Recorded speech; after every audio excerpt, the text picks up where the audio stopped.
Assalamualaikum warahmatullahi wabarakatuh. Salam sejahtera bagi kita sekalian. Om Swastiastu, Namo Buddhaya, salam kebajikan. Perkenalkan, saya Fitne Rusatra, SPMP, salah satu dosen tetap pada program studi S1 Proteksi Tanaman Fakultas Pertanian Universitas Halu Oleo. Video ini merupakan pernyataan diri dosen unjuk kerja Tridharma Perguruan Tinggi atau PDD UK-TPT yang merupakan salah satu syarat untuk mengikuti sertifikasi dosen pada gelombang 1 tahun 2025 yang disajikan dengan pendekatan Delivery Interactive Assessment atau DIA. Video kali ini akan memaparkan mata kuliah dasar-dasar perlindungan tanaman. Mata kuliah ini merupakan mata kuliah wajib pada beberapa program studi Fakultas Pertanian, di mana bobot SKS-nya itu adalah 3 SKS, 2 SKS perkuliahan atau tatap muka, 1 SKS praktikum. Mata kuliah ini diampu oleh 4 orang dosen. Mata kuliah dasar-dasar perlindungan tanaman akan mengantar mahasiswa untuk memahami secara terarah konsep dasar-dasar perlindungan tanaman, kaitan perlindungan tanaman dengan ilmu lain, konsep gangguan, kerusakan, dan kerugian, pengenalan hama utama dan cara pengendaliannya, pengenalan penyakit tanaman dan cara pengendaliannya, pengenalan gulma dan cara pengendaliannya, prinsip penggunaan pestisida, serta prospek dan tantangan perlindungan tanaman. Mata kuliah ini terdiri dari 4 CPL. Yang pertama, menunjukkan sikap tanggung jawab atas pekerjaan di bidang keahliannya secara mandiri. Yang kedua, menguasai konsep teoritis tentang organisme pengganggu tumbuhan secara umum dan hubungannya dengan tanaman secara mendalam. Yang ketiga, menguasai konsep teoritis tentang prinsip-prinsip pengolahan hama dan penyakit tanaman secara umum dan pengolahan yang ramah lingkungan secara mendalam. Yang keempat, mampu memanfaatkan ilmu dan teknologi untuk budidaya tanaman sehat dan berkelanjutan. Mata kuliah ini juga terdiri atas 4 CPMK. Yang pertama, mahasiswa mampu memahami konsep dasar perlindungan tanaman, ruang lingkup, serta hubungannya dengan pertanian modern. Yang kedua, mahasiswa mampu menguasai konsep organisme pengganggu tumbuhan dan mengidentifikasi secara mandiri. Yang ketiga, mahasiswa mampu menguasai konsep teoritis tentang prinsip-prinsip pengolahan hama dan penyakit tanaman secara umum dan pengolahannya yang ramah lingkungan secara umum. Yang keempat, mahasiswa mampu mengembangkan dan mengimplementasikan perlindungan tanaman yang berkelanjutan.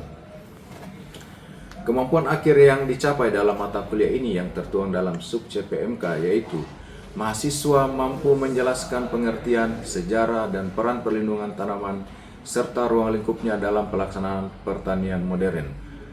Mampu memahami dan menjelaskan konsep organisme pengganggu tumbuhan secara umum. Mampu memahami konsep dasar kesehatan tanaman, gangguan, kerusakan, dan kerugian akibat organisme pengganggu tumbuhan. Mampu mengenali dan mengidentifikasi karakteristik hama, penyakit, dan gulma serta gangguannya. Mampu menjelaskan prinsip-prinsip pengolahan hama, penyakit, dan gulma secara umum. Mampu menjelaskan dan menganalisis penggunaan pestisida dalam perlindungan tanaman. Mampu menjelaskan prospek dan tantangan perlindungan tanaman dalam pertanian berkelanjutan. Untuk mencapai kemampuan akhir, mahasiswa akan ditunjang oleh materi pembelajaran. Di antaranya adalah konsep perlindungan tanaman, konsep dasar hama tanaman, strategi pengendalian hama, konsep dasar penyakit tumbuhan, penyebab penyakit tumbuhan, strategi pengendalian penyakit tumbuhan, konsep dasar gulma, konsep dasar pestisida, prospek, dan tantangan perlindungan tanaman. Bentuk pembelajaran pada mata kuliah ini yaitu dalam bentuk ceramah, diskusi, maupun tanya jawab. Sedangkan model pembelajaran yang digunakan adalah Student Centered Learning atau SCL. Kemudian kriteria penilaian atau evaluasi mata kuliah ini terdiri dari komponen tugas, praktikum, ujian tengah semester, dan ujian akhir semester dengan syarat utama kehadiran mahasiswa minimal 80% tatap muka. Berikut video unjuk kerja Tridharma Perguruan Tinggi bidang pengajaran pada mata kuliah dasar-dasar perlindungan tanaman yang dilakukan secara tatap muka. Assalamualaikum warahmatullahi wabarakatuh. Waalaikumsalam warahmatullahi wabarakatuh. Selamat pagi adik-adik sekalian. Pagi Pak. Bagaimana kabar kalian hari ini? Alhamdulillah baik. Bagaimana ujian tengah semesternya kemarin? Sudah dikerjakan dengan baik? Mudah-mudahan hasilnya bisa sesuai yang direncanakan ya. Bisa dapat nilai yang maksimal dan bisa lulus dengan nilai yang maksimal pula. Baik, hari ini kita akan melanjutkan perkuliahan kita minggu pertama setelah ujian tengah semester. Kemudian mengawali perkuliahan kita hari ini, langkah baiknya kita berdoa sesuai keyakinan kita masing-masing agar apa yang kita pelajari hari ini benar-benar bermanfaat bagi kita semua. Doa dimulai, doa selesai. Oke, baik sekalian, kita mulai perkuliahan hari ini. Materi kita sudah masuk di pembahasan berkaitan dengan mengantar ilmu penyakit tumbuhan ya. Kalau di minggu-minggu yang lalu ada yang sekalian sudah belajar tentang konsep perlindungan tanaman, konsep hama, konsep gangguan, kerusakan dan lain sebagainya. Minggu ini kita akan coba bahas mengenai penyakit tumbuhan. Nah, tentu kita awali dengan apa sih penyakit tumbuhan itu? Nah, mungkin ada sekalian baru semester berapa ini? Semester 2 ya? Semester 2, jadi mungkin belum tahu apa ini penyakit tumbuhan. Yang mungkin ada sekalian familiarnya penyakit yang diderita, misalnya sakit kepala, sakit apa yang diderita oleh diri sendiri. Tapi kita hari ini akan mencoba membahas terkait dengan penyakit tumbuhan. Oke, kalau kita lihat definisi, penyakit tumbuhan adalah suatu rangkaian proses fisiologi yang merugikan yang disebabkan oleh rangsangan terus-menerus pada tumbuhan oleh suatu penyebab primer. Ada penyebabnya, ya. Kita sekarang fokus di penyebab penyakit tumbuhan yang secara langsung berpengaruh terhadap pertumbuhan tanaman, dalam hal ini patogen, ya. Jadi yang dimaksud dengan penyebab primer ini adanya gangguan secara terus-menerus oleh patogen. Apa sih gejala itu? Nah, gejala adalah perubahan yang ditunjukkan oleh tanaman akibat adanya penyebab penyakit. Apa yang namanya istilahnya penyebab penyakit? Patogen, ya. Patogen. Jadi penyebab penyakit yang merupakan akibat ya adanya nanti respon dari tanaman yang disebut dengan gejala. Itu adalah penyebab primer tadi ya, penyebab penyakit atau patogen. Atau kondisi dari penyakit dan manifestasi dari reaksi fisiologis tumbuhan terhadap aktivitas yang merugikan dari agen penyebabnya. Sekira ini determinasi yang kurang lebih menunjukkan apa sih gejala itu, ya. Nah, tadi kita sudah di awal di slide sebelumnya ada istilah gejala morfologi dan gejala histologi. Nah, ini penting. Gejala morfologi, gejala luar yang dapat ditunjukkan oleh seluruh tumbuhan atau tiap organ dari tumbuhan, misalnya pada daun, pada batang, pada akar, ya, pada bunga. Itu akan kelihatan kalau ada manifestasi daripada penyebab primer tadi yang disebut dengan patogen. Nah, ada juga gejala histologi. Gejala histologi, gejala yang hanya dapat diketahui lewat pemeriksaan mikroskop dari jaringan tumbuhan yang sakit. Tumbuhan ini apa pentingnya? Ada yang bisa berikan pendapat? Kenapa kita harus penting ini mempelajari? Kalau kita melihat kalian sebagai misalnya yang bergerak di bidang atau seorang penyuluh pertanian misalnya, apa pentingnya? Atau tidak penting itu dipelajari? Pentingnya. Ya. Kenapa bisa penting keberadaan penyakit pada tanaman atau tumbuhan? Kenapa bisa penting? Ya, silakan. Kalau kalau penyakit kan selalu berhubungan dengan gejala dan tanda. Ini kita penting mengetahuinya karena supaya kita tahu penyebab penyakit ini dan kita tahu cara mengendalikannya. Oke, jadi memang keberadaan penyakit tumbuhan, penyakit tanaman itu juga harus sebagai petani, sebagai praktisi, mungkin juga sebagai penyuluh itu harus penting kita pelajari. Ya memang karena penyakit tumbuhan itu ya mempengaruhi kehidupan daripada kita manusia. Nanti kita lihat urai lagi sejarah penyakit tanaman di dunia, kira-kira seperti apa dia bisa mempengaruhi kehidupan masyarakat. Nah, jadi betul apa yang disampaikan temannya tadi bahwa penting itu, apalagi kalau kita kaitkan tadi dengan gejala, tanda yang kaitannya mungkin nanti dengan tindakan kita lihat ya. Jadi penyakit tumbuhan telah ada sejak dahulu kala, sejak munculnya tumbuh-tumbuhan di atas bumi dapat dilihat pada fosil-fosil atau penjelasan-penjelasan pada kitab suci. Nah, kemudian beberapa penyakit tumbuhan yang memberikan pengaruh besar terhadap kehidupan manusia. Nah, ini kita lihat nanti sejarah, kita akan bahas sejarahnya. Ada satu kasus penyakit tertentu di daerah tertentu bisa menyebabkan kematian masyarakat, kematian orang karena memang kekurangan pangan karena akibat manifestasi daripada penyakit. Nah, ini kita lihat ya sejarahnya bahwa tahun 1000 ya sekitar 1000-an ya di Eropa penyakit pada manusia disebabkan oleh jamur ya klasifikasi purpurea ini terjadi ya sampai tahun 1885. Ini bayangkan sekitar kurang lebih berapa ratus tahun ini sudah berada di Eropa dan menyerang pada manusia. Nah, yang paling ini lagi adalah yang paling kejadian yang luar biasa pada tahun 1844 penyakit kolera daun kentang yang disebabkan oleh jamur di Papua Indonesia terjadi sampai pada tahun 1917. Ini yang terjadi kalau tidak salah di di Irlandia Utara saat itu ya, karena di Eropa itu kan makanan pokoknya itu banyak dulu dari kentang. Jadi dari kentang diserang oleh atau diinfeksi oleh Phytophthora palmifera sehingga gagal panen, banyak kelaparan dan banyak ya.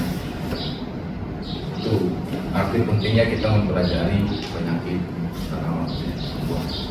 Belum lagi yang lain ya, penyakit serai pada tebu, penyakit pada daun kopi yang sudah mulai masuk di pertanaman kopi Indonesia mulai dari tahun 1880, kemudian penyakit akar konveks maupun jamur pakulinya bersikai yang masuk mulai tahun 1975. Jadi keberadaan penyakit sebenarnya sudah lama berasosiasi mungkin dengan tanaman komoditi yang ada di Indonesia, tapi mungkin baru dilaporkan pada ada kejadian tertentu baru bisa dilaporkan ada kejadian kejadian yang luar biasa. Nah ini tentu kita sangat penting mempelajari penyakit tanaman karena kerugiannya yang ditimbulkan ya pada kita, misalnya ya ini penyakit tumbuhan dapat mengurangi kuantitas hasil. Jadi tentu kalau tanaman terinfeksi oleh sasaran penyakit ya akan menurunkan kualitas atau kuantitas hasil.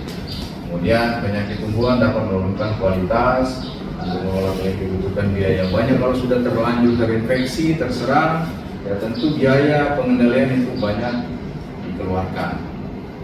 Kemudian kerusakan hasil tanaman selama masa panen. Kemudian penyakit tumbuhan dapat menimbulkan gangguan kesehatan pada hewan dan manusia yang memakannya. Jadi ini memang penting kita harus ketahui karena akan menimbulkan kerugian terhadap manusia. Jika diinokulasikan kepada inang yang sehat, maka organisme tersebut menghasilkan gejala yang sama, penyakit yang sama. Jadi ketika misalnya tanaman bergejala tadi sudah kita isolasi, kita dapatkan patogennya pada media biakan yang sudah dilakukan pemurnian, kemudian kita uji pada tanaman yang sama, misalnya pada tanaman tomat.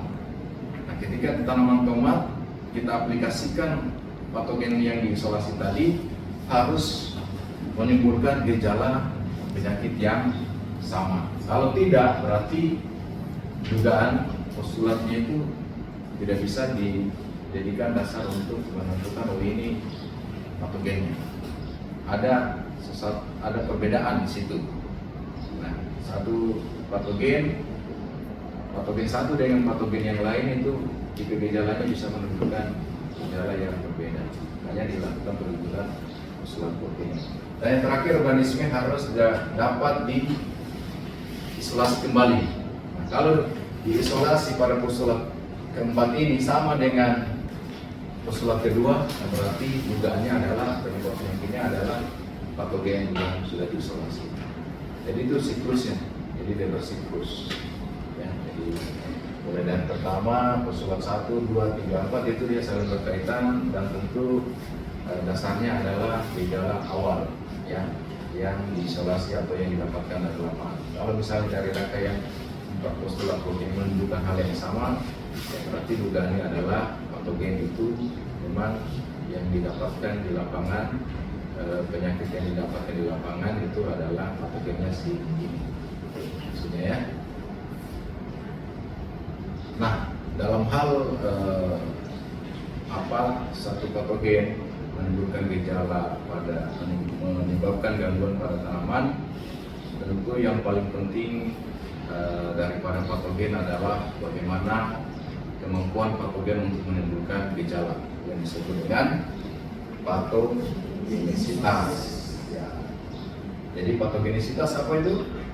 Kemampuan patogen untuk menimbulkan penyakit melalui suatu rangkaian proses yang disebut dengan patogenesis. Jadi patogenesis prosesnya, ya. Sementara patogenisitas itu kemampuan daripada patogen itu sendiri, bagaimana dia bisa menimbulkan penyakit. Nah, beberapa proses dalam patogenesis ini ada 4 proses, mulai dari produksi dan penyebaran inokulum, kemudian inokulasi tumbuhan peka oleh inokulum, penetrasi tumbuhan peka oleh patogen, dan infeksi dan terjadinya penyakit pada tumbuhan yang rentan. Jadi itu adalah proses patogenesis. Selama perkembangan penyakit dapat kita kenal beberapa tahapan. Jadi penyakit juga berkembang ada tahapannya ya, tahapan yang dilalui sehingga bisa menimbulkan penyakit pada tanaman. Yang pertama adalah inokulasi. Apa itu inokulasi? Jatuhnya inokulum pada tanaman. Kemudian penetrasi, maksudnya patogen ke dalam jaringannya. Infeksi, interaksi antara patogen di dalam jaringan. Dan terakhir adalah invasi, perkembangan patogen di dalam jaringan. Nah, bagaimana patogen menimbulkan penyakit pada tanaman? Ada 4 mekanisme, ya. Yang pertama, melemahkan tanaman inang dengan mengabsorpsi nutrisi dari sel tanaman untuk kebutuhan tubuh. Patogen itu adalah makhluk hidup, dia butuh nutrisi sama dengan hidup. Jadi bagaimana caranya dia bisa menembus kekuatan, menembus pertahanan kepada tanaman. Kemudian mematikan atau mengganggu metabolisme sel inang dengan pembentukan toksin, enzim, atau zat pengatur tumbuh. Kemudian memanfaatkan sel inang untuk proses replikasi. Biasanya kalau patogen tertentu misalnya dari virus, itu dia akan melakukan proses replikasi pada jaringan. Kemudian menyumbat transportasi makanan, hara, dan air. Terakhir, mengkonsumsi sel inang pada waktu kontak. Jadi proses terjadi kontak dengan jaringan tanaman, dia si patogennya ini cocok menemukan nutrisinya, dia akan berkembang. Ini ya, jadi ada 4 mekanisme. Oke. Kita sudah sedikit membahas tanda ya. Apalagi tanda tadi? Pengertian di awal? Ya, silakan. Tanda itu yang dimana struktur dari patogen yang tampak pada bagian tanaman yang sakit. Ya, jadi struktur daripada patogen. Struktur daripada patogen. Nah, strukturnya seperti apa? Kan patogen ini banyak ya. Ya, contohnya apa saja jenis-jenis patogen yang kalian ketahui? Wah, oke, bakteri, Ya, itu kan masing-masing punya tanda ya. Pertama tanaman yang terendus. Nah ini ya, contohnya tadi Sclerotia merupakan tanda dari apa tadi? Tanaman. Ya, yang mana itu tandanya? Kalau yang seperti ini apa? Yang gambar ini disebut apa? Disebut apa kalau yang gambar ini? Gejala ya. Ini gejalanya. Kemudian ini adalah tanda. Ya. Nah ini beberapa juga tanda daripada cendawan, ada spora dan miselimnya pada buah cabai misalnya pada timur, yang pada jagung. Ini juga tanda yang ditunjukkan ya pada bagian tanaman yang terinfeksi. Nah, tadi kita lihat tanda daripada cendawan. Nah, seperti saya katakan tadi bahwa penyakit layu juga disebabkan beberapa patogen lain. Salah satunya adalah bakteri. Ya, bagaimana kita ingin mengetahui layunya disebabkan oleh bakteri? Cara yang paling yang paling mudah, ketika misalnya ada tanaman yang layu, maka kita potong saja bagian perakaran atau batangnya, kemudian direndam di wadah yang berisi air, dicelupkan seperti ini, kemudian nanti ada massa yang keluar seperti asam. Itu namanya massa bakteri. Jadi penduganya kalau ada seperti ini berarti dia layunya itu karena bakteri patogen atau yang dari genus Ralstonia selama secara penyebab layu pada tanaman tertentu. Ya, jadi kalau tadi yang karena cendawan kita bisa lihat di pangkal ada miseliumnya secara kasar. Tapi kalau yang layu bakteri, nah ini metode pengujiannya bisa dilakukan seperti ini. Jelas ya?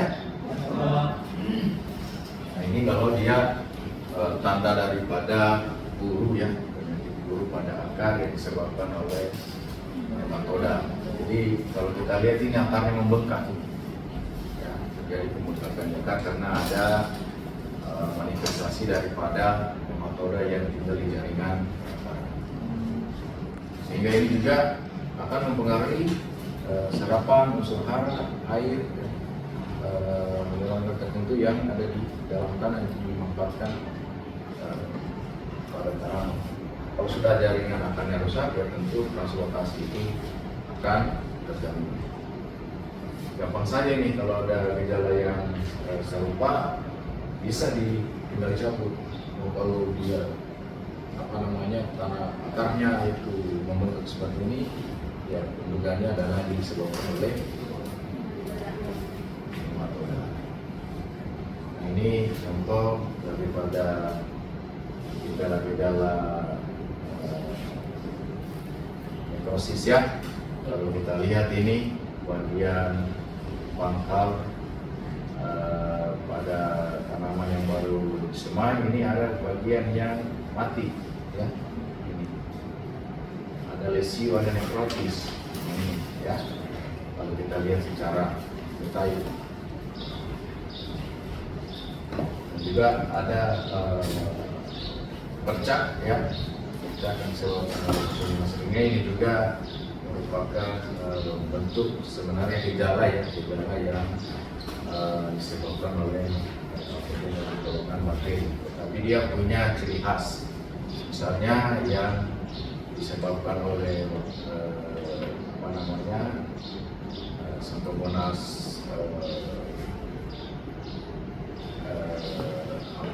Xanthomonas amsonopodis, perglisin ini dia punya ciri khas. Jadi ciri khasnya di tengahnya itu nekrotik, ada bagian tanaman atau daun yang mati, tapi pinggiran itu ada warna kuning.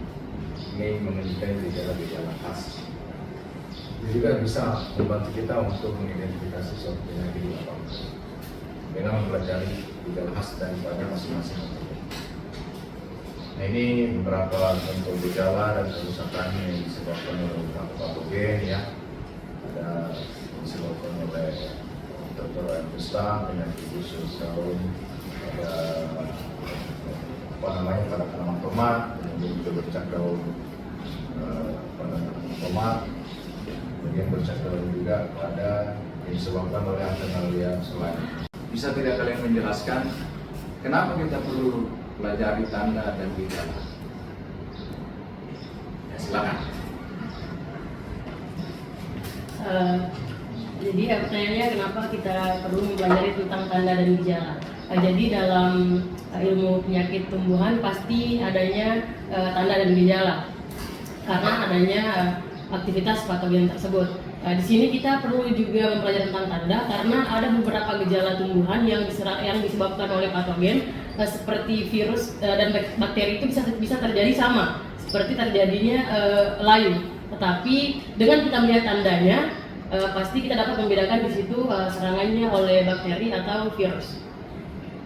Jadi dengan mempelajari tanda dan gejala penyakit membantu kita mengantar kita pada satu kesimpulan bahwa yang menyerang atau menginfeksi tanaman kita, tanaman budidaya adalah patogen apa. Jadi makanya penting kita mempelajari gejala dan tanda itu. Ya, terlepas nanti semua itu harus dibuktikan pada pengujian laboratorium yang ada, ya. Jadi kita di lapangan nanti hanya sekedar menduga, ya.